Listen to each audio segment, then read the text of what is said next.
All right, as usual, let's start out with bucket fills. Anything good happening? Positives? Oh, here they all come. What do you got, Chris? I've been loving this weather. Yeah, I like that too. That's a huge biking. Countless. Oh, wow, already that much. Wow, nice. Countless. Happy birthday. Thank you. I saw you earlier and I didn't realize it was your birthday. All right, what else we got for bucket fills? Things that are good. We got a listing sell for $155,000 over asking. Please tell me it was that house. It was. Oh, yes. Did they keep everything inside of it? Oh, no. I thought you were talking about the flip I showed you. Oh, no, it was that's a not good the one. previous house. Oh, I was like, oh my God. I know, I was like, that's huge. that beauty is still up for grabs for anyone that would like that. Only if all the artwork comes with it. No, the 1,500 pirated videos is really what you want. Is that what those are? They're videotapes and recorded movies and documentaries off the TV. They're VHSs. Oh, so he just didn't need to find print. Incredible. He rewatched them all. And he has a directory. He made sure to tell me they're not porn on the appointment. You were like, Which means it's 100% porn. So don't even bother checking. Nope. Just look the other way, guys. Here. He also has face tattoos. Like, we're gonna take a selfie once we sell it because everyone's so curious about what this homeowner looks like. Oh, I love this. This is so great. This should be on Zillow Gone Wild. Like it really should. We haven't put it on the MLS yet. So we have to get house secured in the Iron Range first. All makes sense. What else is good that's happening? Wins. All right, I will hang out for a while. There's good things going No on. problem, chilling. Who wants to speak up? Anyone on Zoom? Yeah. Turn on over to Zoom. Let's get them involved. I will bucket fill the leadership team again. I was gone last week to a training, and I think the biggest aha from that training for me is how truly important the people you surround yourself with are, right? Whether or not you have confidence in them, they have the initiative to do things on their own. I don't think there was one thing that happened that I know about that I was like needed for that like 4-day period of time or 3-day period of time. So I mean, everything could have went to, you know, hell in a handbasket for all I know, but they all took care of it. So I appreciate everyone on that team, as well as getting the meeting together last week. So thank you for that. All right, one more and then we will move on. Amy, I got one. Yeah. You know, just I appreciate my network of past clients, friends, relatives, family. I had a networking event on Monday afternoon, and I've referred some business to this one individual and sold him a house a couple of years ago. He's ready to trade up in housing, and he's got a buddy that he just referred me to. So networking, I love it. Awesome. Thanks, Jim. All right. So we have quite a few classes, and we always want to make sure that you guys know about them happening on the Tuesdays and Thursdays. Today, we also have a CE class right after this meeting in the training room. So 1 CE credit, top 10 things agents can identify at showings to assist clients. This is huge, especially for anyone that's going in on, you know, obviously these multiple situations. Being able to bring this value to your client, which I'm sure you guys already have some, but it'd be, you know, 1 CE credits and 2 getting some tips from the inspector. Stay top of mind. with 19 to Connect with Jason Spars. That's on Tuesday, Zoom only. So at 1 o'clock on Zoom on the 17th. Then we had the luxury luncheon on Thursday, May 19th. And I didn't, time on that is 12 to 1:30, correct? Yeah, but that's the wrong house. I don't So- have the updated flyer. Yeah, Sorry, so- so I just put that in as a placeholder. That's good. That's good. Looks nice. So then the next one is Dell Road in Eden Prairie. It's 2.8 million, 10,000 square feet, 100% staged. I mean, it's an insane house. And that's going to be catered through Kowalski's. So it's going to be a very, very nice event.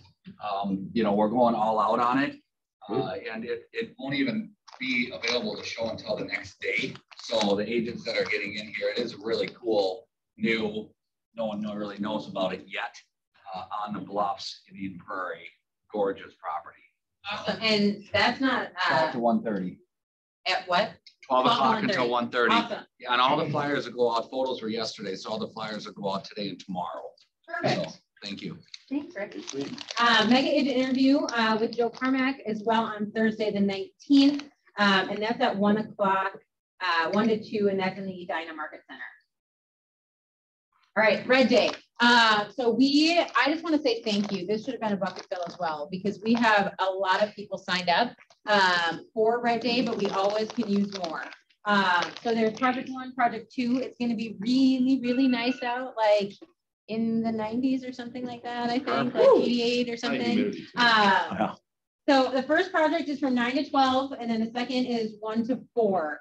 We are doing a lunch break at the first location, and they're really close together. So we're all going to meet at the first location, even if you didn't do the morning session. And we're going to have lunch there, and we're going to get a group picture, and then our afternoon session can go at 1 o'clock to that as well. We do have things that we need to bring. So if you are willing to bring anything, I'm going to pass this around. Just put your name in there. We need quite a few rakes, shovel, screwdrivers, a very specific 9/16 ratchet. Oh, I've got like 5 of those. Those are very Okay, so common. we need 2 of those. So Derek's got those. I was like a very specific, so not like a whole ratchet like set, but so put your name on here. And if you haven't signed up yet and you want to go tomorrow, put your name on here as well. So I will pass this around. Katie, do you have anything to add to that? Bring gloves if you want to wear gloves. We'll provide it, but good idea to bring them because we're going to do like planting flowers and mulching for both projects. So, Does anybody have questions regarding tomorrow's Red Day at all? How many of you in here are going? Awesome. Awesome. Awesome. Oh, and we do have Red Day t-shirts. You can also wear from previous years if you have those as well. All right, guys. Rick, I think you're going to be really excited about this. So the block parties are happening again. So it's going to be every other Wednesday. I know it used to be on Fridays, but we're going to do it after the team meetings, just so that we can kind of go right out into the parking lot. So it's going to be 12 to 1. Did we, June 1st is the first one. I sent out a calendar invite today, but yeah, June 1st is the first. So June 1st is going to be the first cookout. So what we discussed yesterday was in previous years prior to me being here, we have vendors that take those usually every other week, but we also have teams that will provide at one of these grill outs. So if you have any interest in that throughout the summer to take on one of those, please let us know. And we are still in search of a grill. If we do not find one, we will have one by the first, no matter what. But if you have a house that's like, hey, I don't need this anymore, or getting rid of it, please let us know and we can just come grab that. Any questions regarding that at all? My Zoom just kicked. Oh, Sherry didn't have a question, but Extra quick. What happened to that big stainless steel grill that we had in Wayzata? that's a great question. I have Someone no owned it. idea. it was Tony's. Tony like owned it. Oh, Sure. Oh, okay. It was like his first. So anyways, if anybody has a grill question, and it's bring your own like chairs because we don't have enough chairs to like unless we just wheel these down there, which I feel like is not a feasible Oh thing. my gosh. All right, Shades of Wayzata. cultural award. These Royce, tables. this is you. That is you on your birthday. You get to hand this over. I would, and unfortunately he's not here, but I do see him on Zoom. I'd like to nominate the Joe Cashmore Culture Award to Jim Camarada. Jim has been a staple in this office ever since I've been here. He was one of the first guys that recruited me about 7 years ago. And after meeting with him, I knew that this was a place I had to join.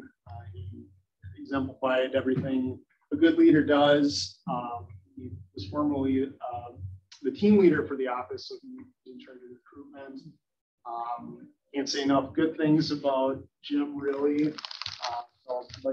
And I also have to say he keeps me out of trouble. Probably once a month I give him a call. He's the broker for our office, and I always run into these weird situations where I don't know exactly what to do, but he's got a great moral compass and has kept me and the rest of the office out of trouble. So I'll just Jim, I don't know where I should put this, but I'll put We'll put it in the Jim's office. Okay. Jim, you get Okay. to do an acceptance speech now. Yeah, I'll be back in town later today. But thank you, Royce. That's very kind of you to say. And I'm honored and humbled and very grateful. So thank you. Appreciate it. Awesome. Well deserved. Thank you. So our second Tuesday, our Wednesday meeting. Yeah, I'm way off today. I was up way too late at this wild game. I'm just gonna put it out there right now.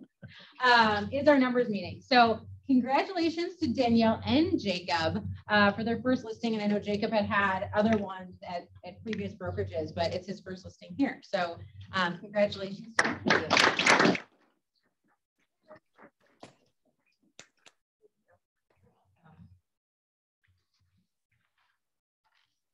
All right, so April numbers, and remember, I know we've had questions on if the listings are put in, it's if they're active. So it kind of has that little note on the bottom. So if you do have any questions regarding the numbers, please feel free to always come up and chat with us. But that is how they are reflected in these kind of reports.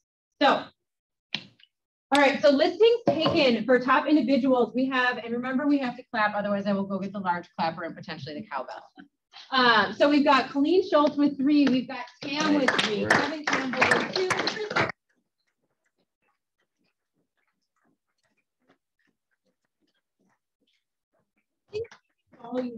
We have Colleen with 1.4. Kevin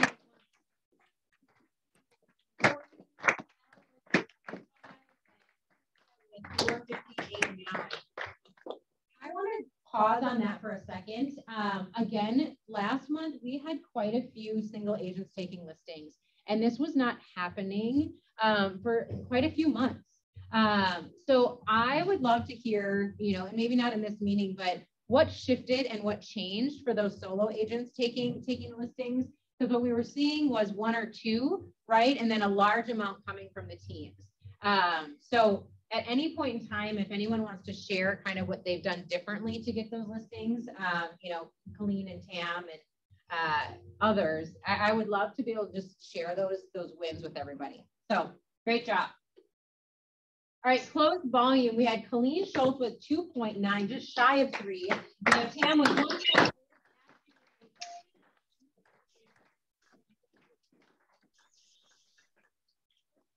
We have Colleen Schultz, and then we have Tam.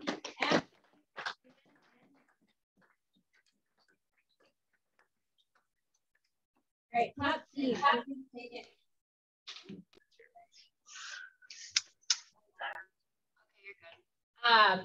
Top teams listings taken. We have the Zurich Property Twins with 4, Barber Home Team with 2, Mason Real Estate Team with 2.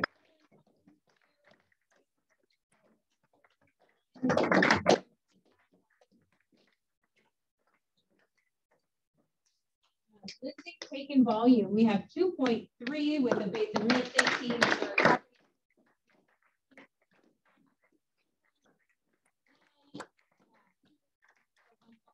And the 1.1.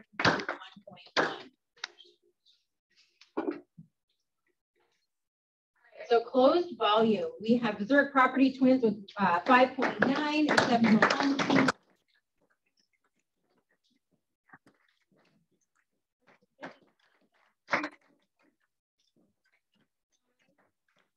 And full GCI, Desert Property Twins come in the first spot, and then it's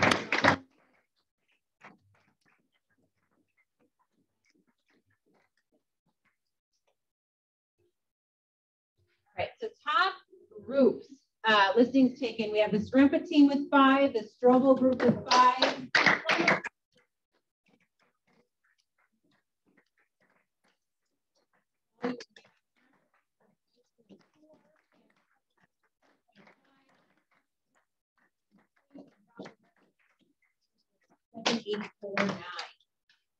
So I looked at these next numbers, closed volume, and when even the number 5 spot is almost at 2 million, that means there's something really amazing going on in regards to most likely your pocketbooks, because that volume's huge.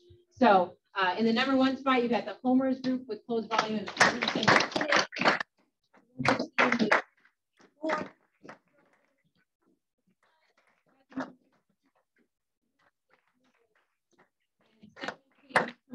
1.9.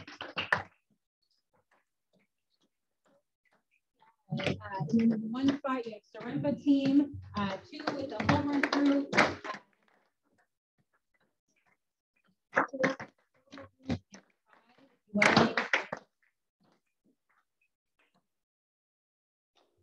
All right, so this is where I want to talk. There's some big discussions happening, like in this whole setting.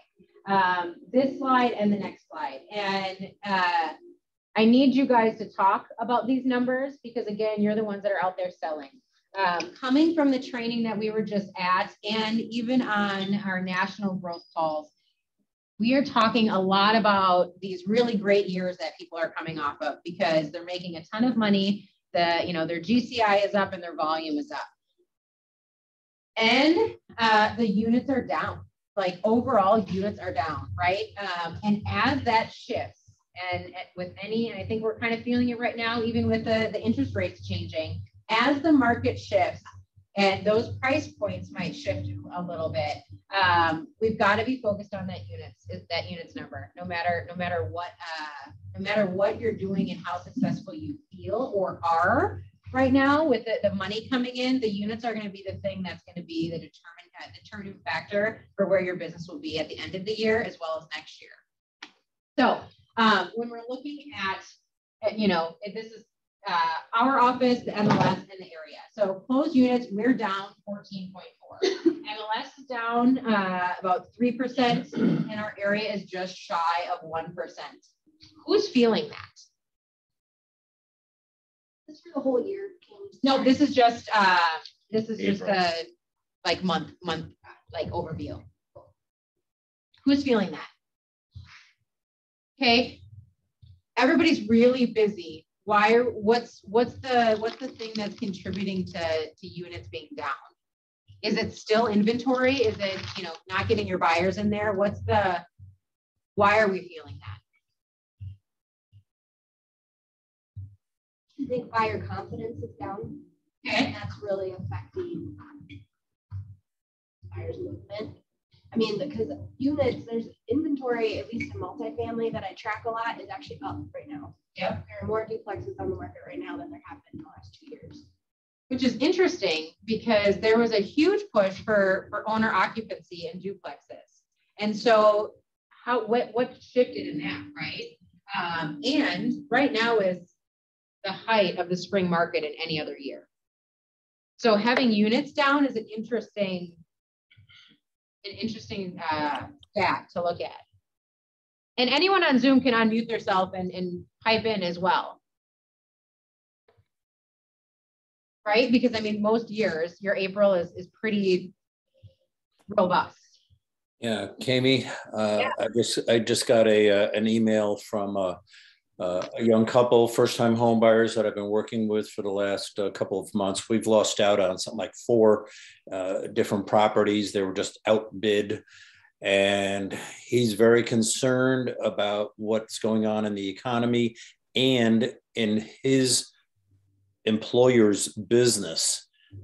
So he's pulling back their search for a little while until they have greater confidence. And he's assured that there won't be any staffing cutbacks in his company. Okay. So as we're talking about interest rates and buyer confidence being down as well, obviously from losing out on multiples, how many buyers are understanding what that looks like with interest rates as time goes on? Are we having those conversations? We are. I mean, for every 1 point they go up, that's 10% in their buying power. That shifts. And I mean, for some of those, that's dramatic for them on a like actual buying power like standpoint. They can price them out of where they want to buy it. Okay. I heard a yes over here. Yeah, I mean, I've had my buyers, especially a couple that have been in the market a little bit longer, just to circle back with their lender and kind of rehab that conversation, just so they know what they're getting into. Because if you're looking at 600 a year ago, your payment's very different if you want to stay at that price point, or do we need to adjust kind of our price point? So then it's that predicament too for a buyer challenge, right? They've been looking at 6 to 625, whatever. Well, now their payments change. Well, they still want that 625 house, but now their budget is probably 5 to 525. Shifts kind of, then it just, their mindset's kind of set on this style and what that gets them, and now it's unattainable. Not to mention the 625 last year is now 700. Yeah. You know, so it's just a double whammy on them. We've been having our buyers, and this is how we've kept them in the market, is we've gone back to their lender and had their down payment shifted down, but had them buy the interest rate down, and then they could stay at the same price point. So I think right now, even though the numbers look like this, there's so much opportunity if you can get creative and help people stay in the market. We're still winning offers, but you just have to, that's worked a lot for us, is help them encourage the lender to buy the rate down and put less down payment. I think that's a great point too, is right now, if buyer confidence is low, or they're just feeling exhausted, and you've scripted with them, and you kind of talked them through the hard times, now's a great time to have their lender call them, right? And really inform them of how this looks over the next 30, 60, 90 days. And it's not you as the agent anymore, right? It's them walking them through that scenario, or doing things like you're saying is, hey, this is another option. And it might get them re-energized at that point. Does anyone have, yeah, Shane? Well, you can also bring up, if they're first-time home buyers, how much rent has gone up too. Like, what do you do in the next 2 years until the recession's done and throw away another 50 grand? Yeah. I mean, 50% rent's gone up, and that's not going down. No, good point. All right, closed volume. We are down about 1%. MLS is up 9, and our area is up 10. So, I mean, you see the staggering between units and volume, right? That's up over what the units actually are. Our listings taken, we are down 19%. MLS is down 3, and our area is down 1. Let's talk about that piece a little bit as an office, right? I mean, because if we want to look at the numbers for April, right, there were individual agents that were taking 4. There were groups that were taking 4. And it was like there was 1, 1, 1, 1. Are we still struggling a little bit with either getting in front of listings, or is it actually closing the listing presentation and getting them to sign with us?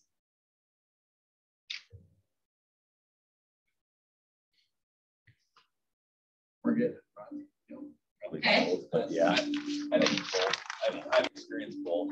Okay. Some more competition on some, and then just not being as ton of people as much as I probably was last year. Okay. When you say competition, do you mean commission or what? Like, are people doing commissions or what? I have, and I'm seeing other people do a little bit of it. But there's more pressure. Yeah, I've seen more sellers interviewing more agents on some, but I still have plenty that aren't interviewing anyone. So it just depends on the situation, I guess, but it just feels like more pressure on it for sure. So I'm curious on that. Is that, like, with the pressure on that, with like a commission reduction, right? Is that something that we're seeing across the board? And again, I'm not in that, that area. Are a lot of agents doing this right now? Are a lot of people reducing their commission? We've only done it once this year. We're about to do it again. We're implementing a variable rate commission though. Okay. Where they can pick. Okay. And we're gonna put the 6% right in the middle. So Okay. hopefully they pick that one. Okay. But yeah. Well, and I asked this because once this starts, right, and if this is the start of that, it's really hard to get back to that. It's really hard to get back to whatever percentage you were at previously, especially when it becomes referrals, right? Like, hey, you know, Bethany listed our house for 5%, and then that friend touched, well, what? She listed ours for 6.5. That becomes really interesting, right? So is it the pressure of other agents as well doing that, or is it the pressure or the lack of listings that we have, so we're doing it because of that? I think the buyer agent payouts are any indication of commission reductions. I think there's a lot going on out there. Okay. So there's like they're offering less on the buy side. Yeah, 2 to 2.5 when it was always 2.7. Yeah. Flat fees like Lennar, doesn't matter, it's flat fee. Trash.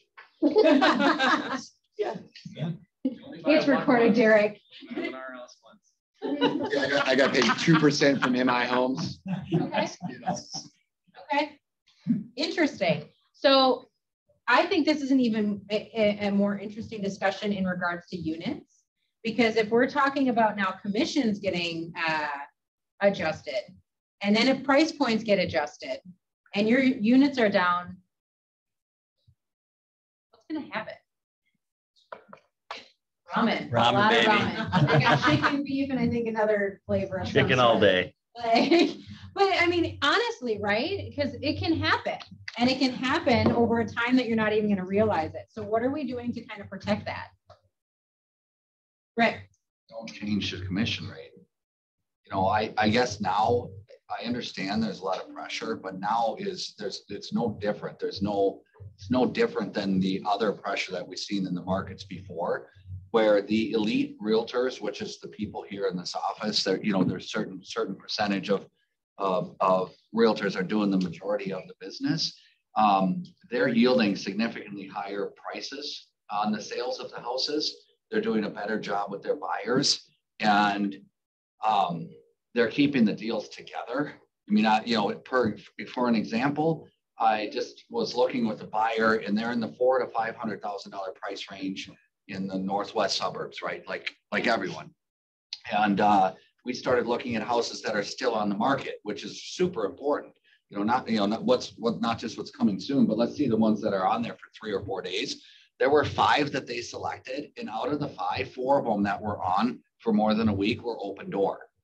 So, which is just the service that they provide is absolutely crap, in comparison. And so and obviously that's showing in these houses staying on the market. So I think we need to set the standard and be able to have the conversations about why it is that we're not adjusting our commission. Now, if you're Ryan and you're going in, your client wants to buy an M&I home, and you don't have a choice because that's where they're buying and they've already set that on the buyer side, you can't do anything about that, right? Well, question on that though, because when you have a buyer representation prior to going to any house, right, whether or not it's new construction or it's anything else, what do you write in that buyer rep? Do you write 2% or do you write 2.7%? 2.7.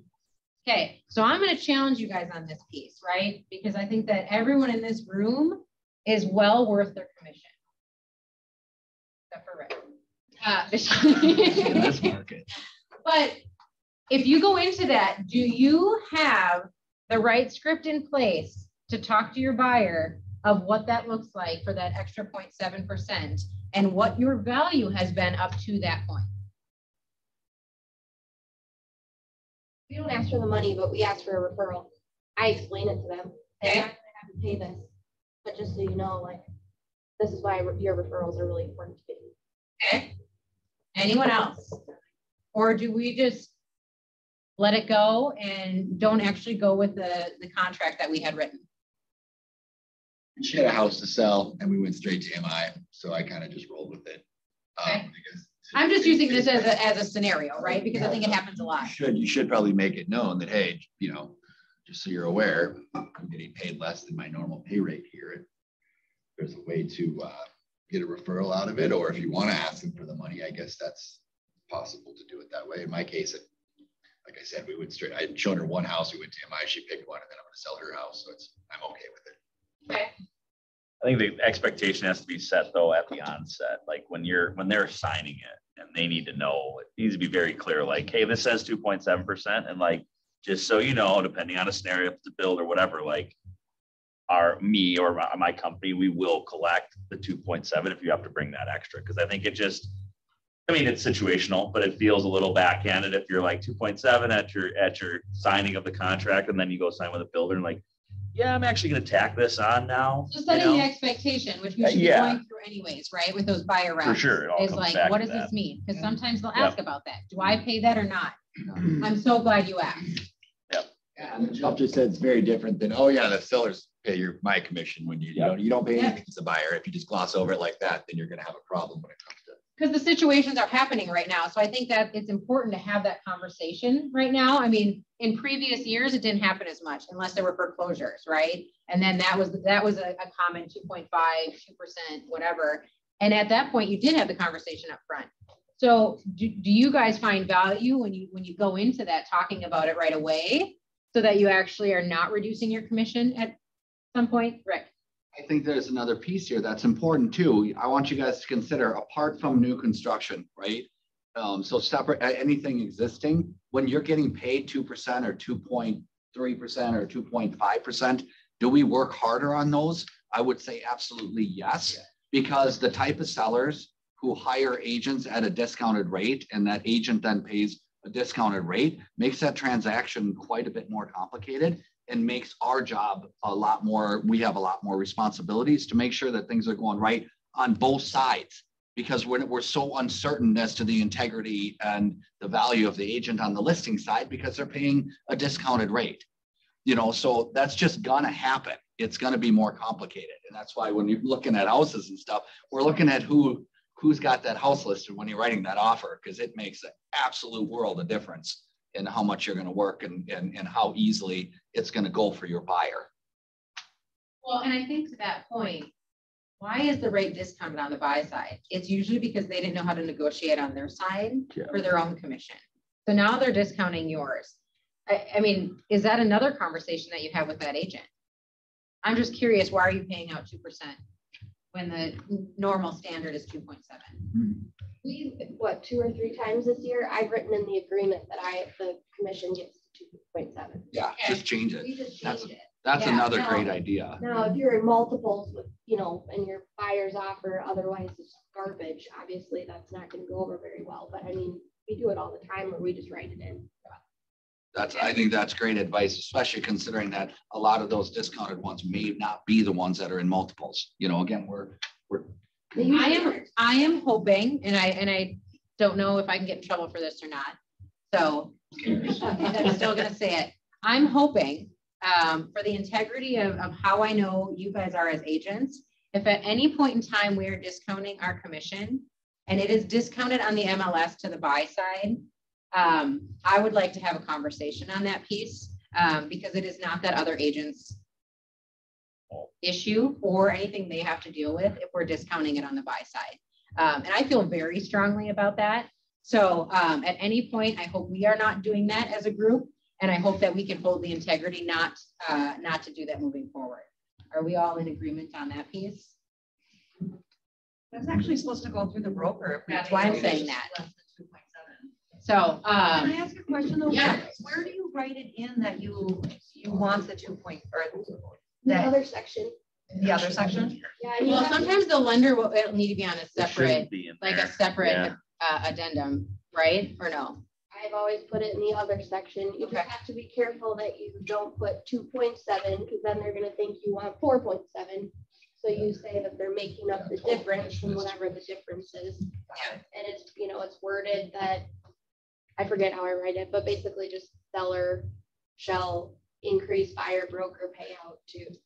Maybe we can do some verbiage on that and send it out in email so that you guys can put it in like your templated. It's not supposed to be in the purchase agreement. So, because the purchase agreement is between buyer and seller. So then you're bringing in agent, buyer, seller.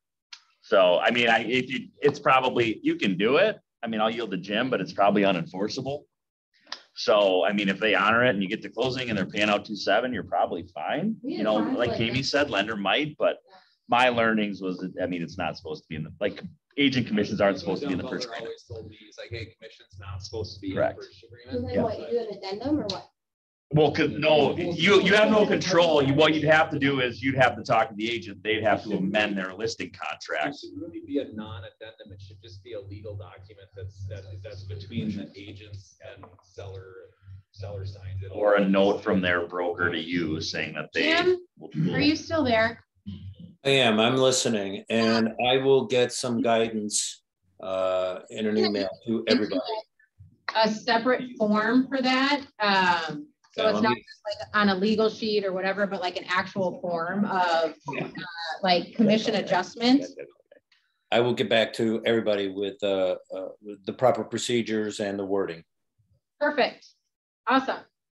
I didn't mean to stray off on that. I think those conversations are important to have. And I also would say next week, as I'm thinking about topics of what we can focus on, is value proposition, right? Because when you have a very, very solid value proposition and you know exactly what you're doing for a client and you feel confident in that, it's a lot easier to have those conversations, right? If the value proposition isn't necessarily clear, and I think sometimes it's not, right? And that's okay. It takes time to, maneuver those. It can be a harder conversation to have. So would that be helpful to go through other people's value propositions or what they say to agents as they go to buyer appointments or listing appointments? Would that be valuable to people? Yeah? Okay. All right. So listings taken volume is down 6%. MLS is up 6%, and our area is up 7.9%. Listings sold kind of goes right in line with listings taken. We're down 18%. MLS is down 3%, and the area is down about 1%. Volume, we're down 2%, 2.5%. MLS is up 9%, and our area is just shy of 11%. Contracts written. So these numbers came because the contracts written last month. So if we, our closed units were down 14% or 14, yeah, about 14%. Contracts written right now, we're down 23%. Guys, the units are not getting better, right? So there's something I want to have a discussion on what needs to change. And it's across the board, they're down, right? It's down by 7% on the MLS, which is more in the areas, down by 5%. It's us agents that can change that piece, right? Whether or not we're getting in front of more sellers, we're, scrounging up more off markets for our buyers. It's not going to be the general public that's just going to all of a sudden one day raise their hand and say they're going to sell, right? We have to be educating the general public on why is the right time now, or why is it the right time to buy? Is this shocking to anyone right now that contracts written are down by 23%, and honestly kind of across the board around 7%? Because that means next month that we're going to be talking about our closed units being down. And volume is actually shifting, right? So volume's still up, but it's lower. So if volume starts going down and the units start going down, this is just what I was talking about 10 minutes ago. I guarantee that's when we're going to realize that there's a cause for concern because the checks are going to be smaller. Rick. So I hate to do this, but I think we have to do it because this is what you would do. If you look at the pattern, we were insanely busy, crazy busy in February and March. I mean, look at the Zerk's closed volume last month, at $5 million. Try closing that much in a month. That's a lot, especially at their transaction price. That's a lot of transactions. You think they have time to prospect? Absolutely not. So I think that one of the things that probably happened, and I know what happened on our team, is we didn't prospect at all for the first 3 months of this year because we were just extraordinarily busy with what was going on with the market.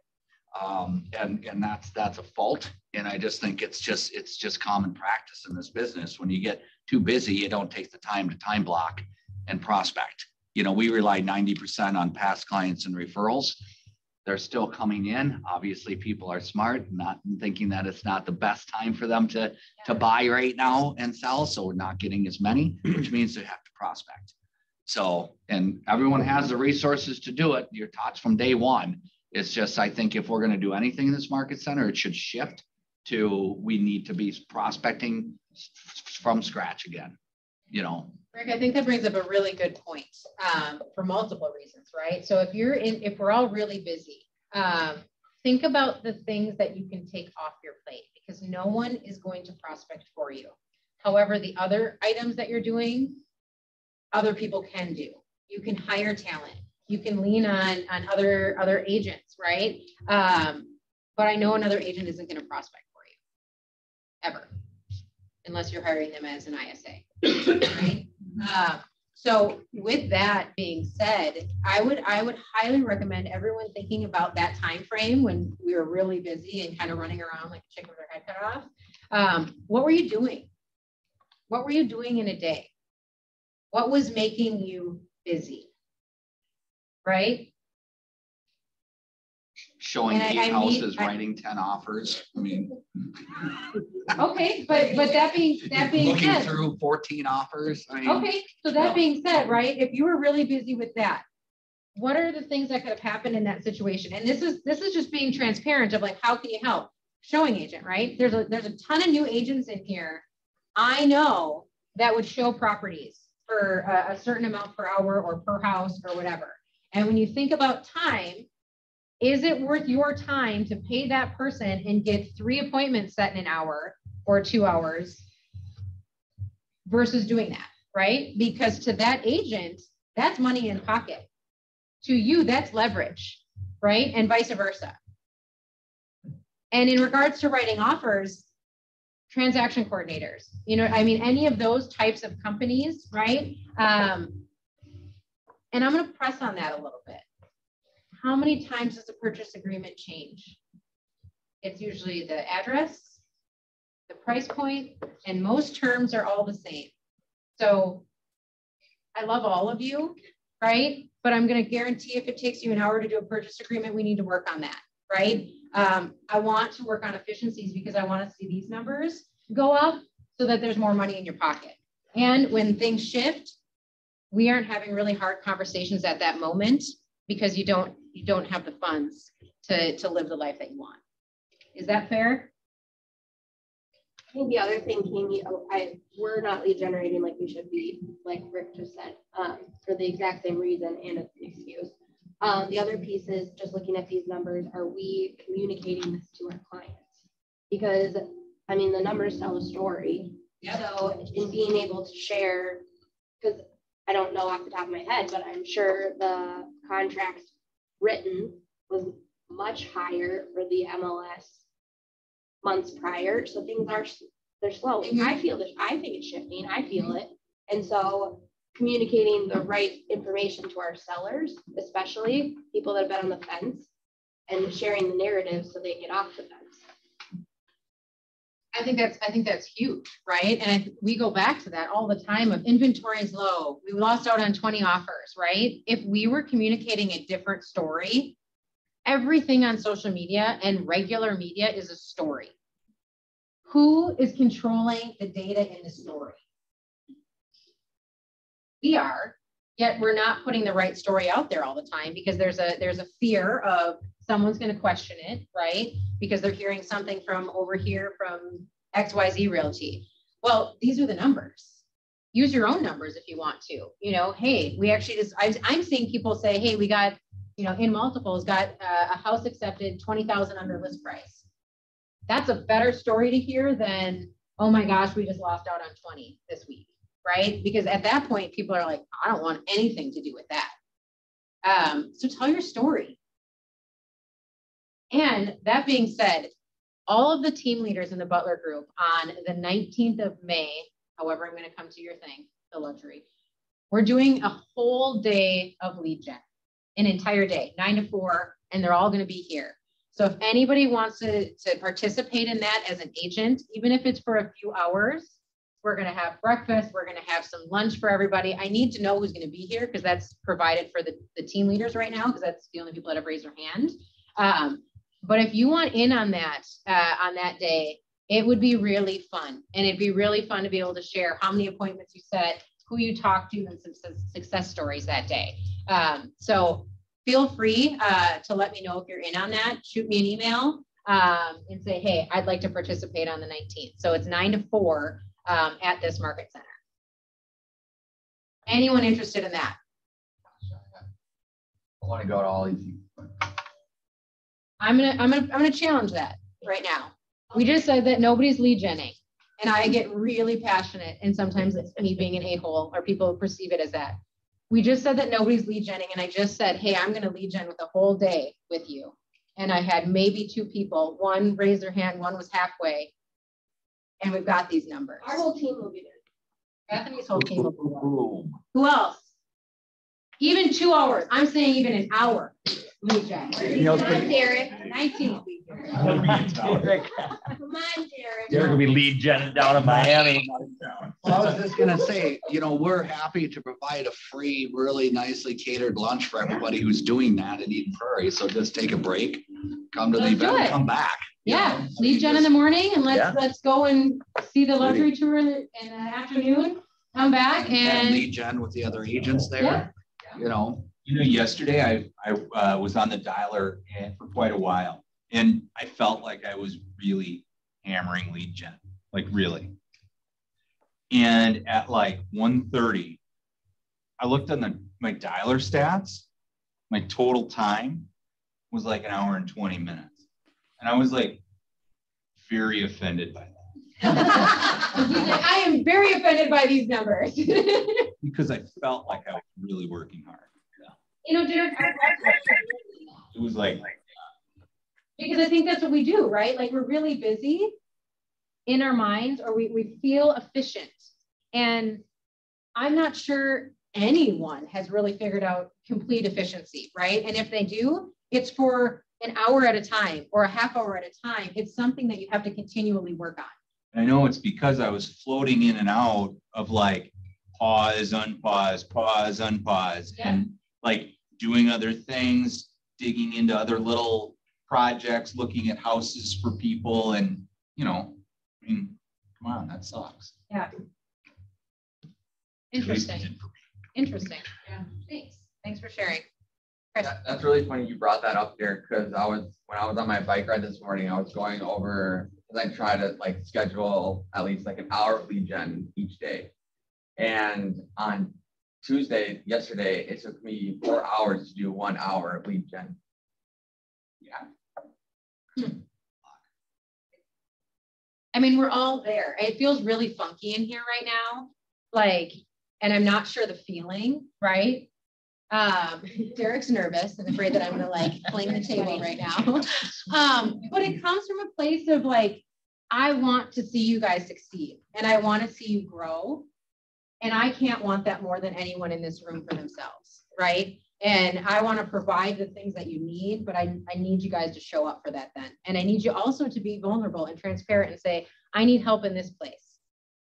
Because there is zero judgment in that. And I will help. I went out door knocked with agents that are like, I'm terrified to do that. Cool, let's set a time and I'll do it with you. So that piece, it's coming from that place of how do I help you with that? Right? Before it's too late and something shifts and then we're scrambling. Gigi's hand is raised. Gigi. I think you might have just raised his hand. Okay, accidentally. All right, moving on. Sorry, guys. We're gonna do the lead gen thing too next week. I just have a shorthand. Danielle's like, and then she called me out on the half hand. Yeah, you're right. Okay, so this is comparing 21 to 22. And I think this is interesting because over the years, coming from 2020, all these numbers are shifting and you have to look at it kind of eyes wide open, right? So, I mean, here's a perfect example again. 2022, we're at 87 closed units. 2021, we were at 113. However, we're only $3 million shy of that with how many different units? Like, that's crazy to me. Then we go to listings taken, and we are actually higher in listings taken volume with 11 less listings. Like, these numbers even retell the story, right? Listings sold 34 in April of 2022. 2021, we had 52.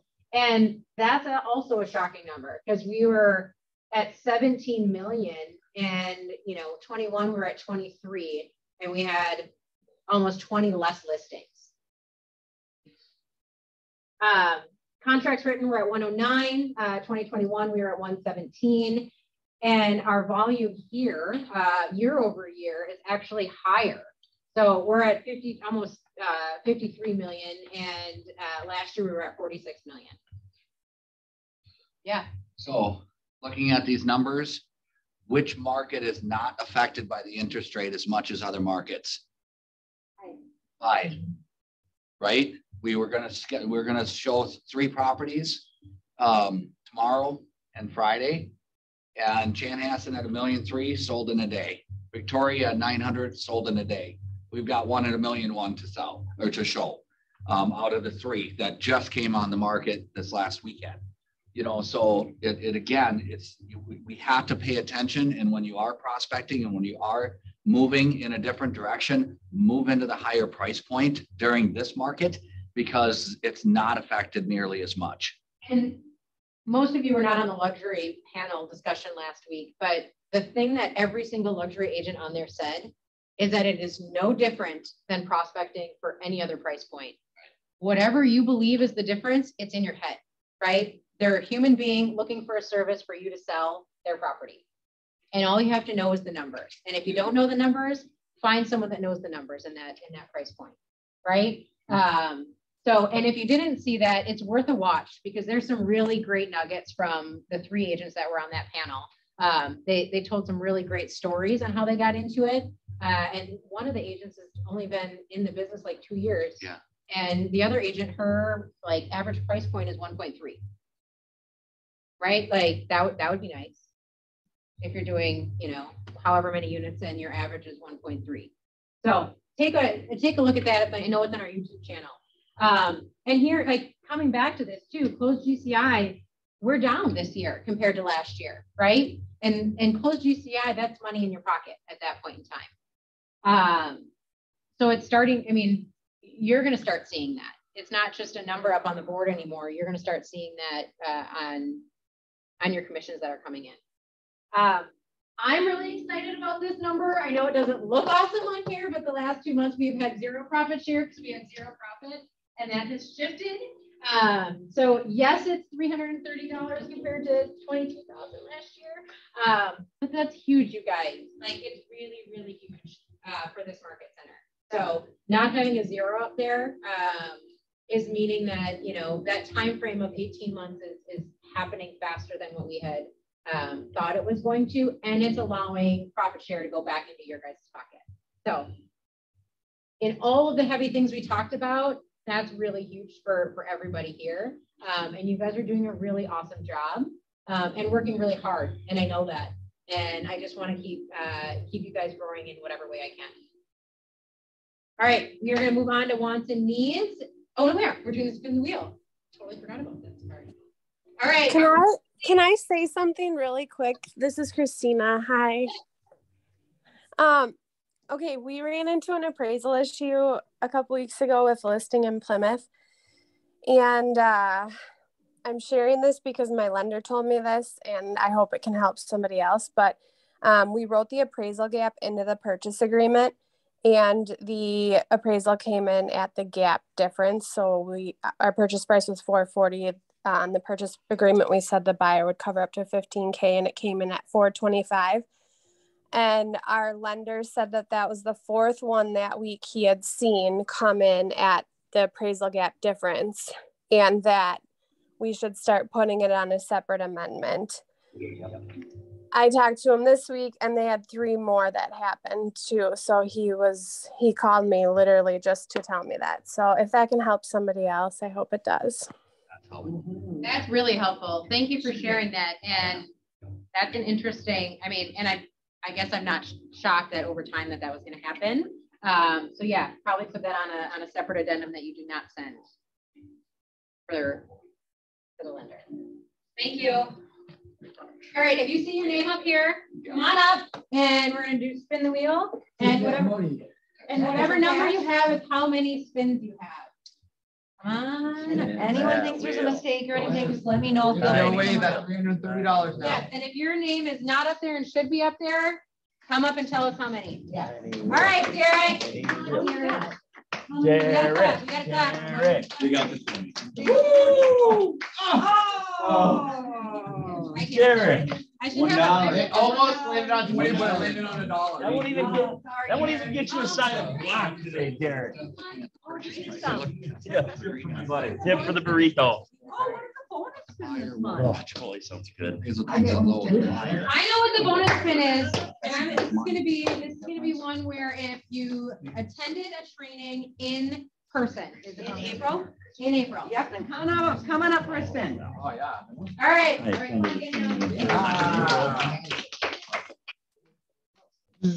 Like, I can't see. All right, big money, no whammies.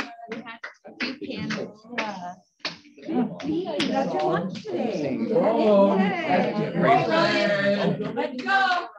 Keep it simple. You are well building. I know. He did You're waiting till there's a 200. lot of money left on. Yeah. Oh. Nice. All right, Royce, how many you got? We got 2.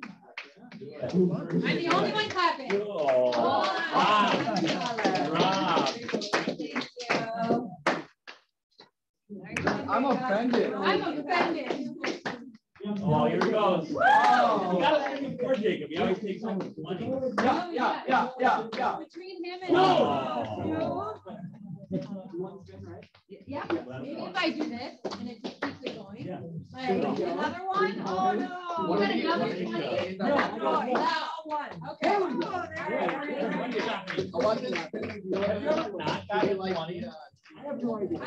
think he has. I think he's always got one. Every time. Every time. All right, come on, Bob. Yeah. Oh, nice. Oh, there you go. That's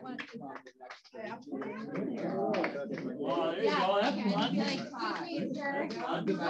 Maybe the goal is that you've got a at that wedding.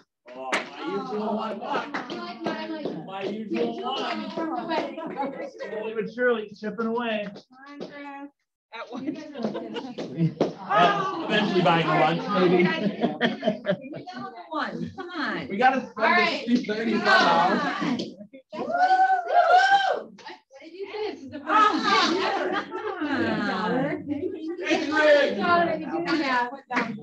Well, last time the spinning broke. The spinner. Oh my gosh! All right, guys, we gotta get out of one. Come on, Daniel. Just one more. Rick, how many you got? One. You got one? Okay, come on, Daniel. Did you come? You came to a training. You were on a training in April. So you get 2 spins. And then come on, Brahma. Brahma's got 2 spins. Come on, Brahma. All right, Rick. That's someone I Go. All right, got a 5. 20. Get a 20, Rick. Half a Chipotle. There's the whole thing. Yay! Come on, Nina. 20.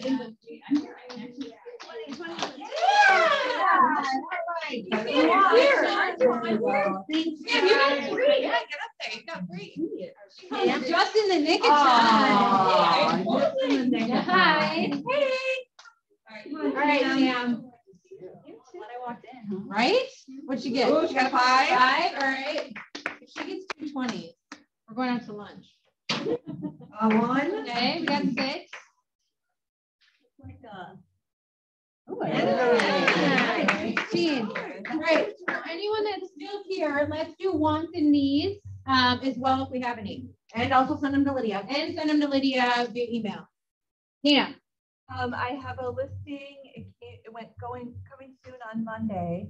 It'll be going live on Saturday in Medina. A 5-bedroom, 2-bath, 4-car insulated garage. $524,900 is the price, and it's on a half-acre lot, about a mile from Orono High School. Oh, nice. What was the price on that? Sorry. $524,900. We have a listing on Ringer Road in Minnetonka. It's in some form of acreage, backs up to nature, 1.3. It is a 2-story, 5-bedroom, like 5-bathroom remodeler's dream. You probably should go into that house and put a couple $100,000 in. It'll be worth $2 million. Like that verbiage, remodeler's dream. It is. It is. It's like a, not a fixer upper, a remodeler's dream. it is a really good scenario for somebody who wants to invest a little bit of money to be that. The neighborhood is extraordinary. So it's a beautiful, beautiful location on nature with the pool. Put a couple $100,000 in. It's worth $1.8 million, $1.9 million easily. Where is this? Ringer Road. And where? Minnetonka. It's just south of What's the school district? It's 1 point. It's one. It's like I don't know, it's a half a mile from downtown Wayzata. So huh. Wayzata. Nice. Anybody else? I don't know. I might be. Yes. I have a rental need for one of my agents. 3-bed, 3-bath, prefers newer home and not too far from Minnetonka High School, 20-minute radius for about $3,000 a month. So if we can find them a rental. So I know Angie just checked with Derek. Yeah, Derek's are a little Angie bit both above went out, but I would check with both of them. Yeah. And I know she's checking with Angie. Okay, $3,000 a month. Awesome. Anything else? All right. Go have a good day, guys, and see most of you tomorrow.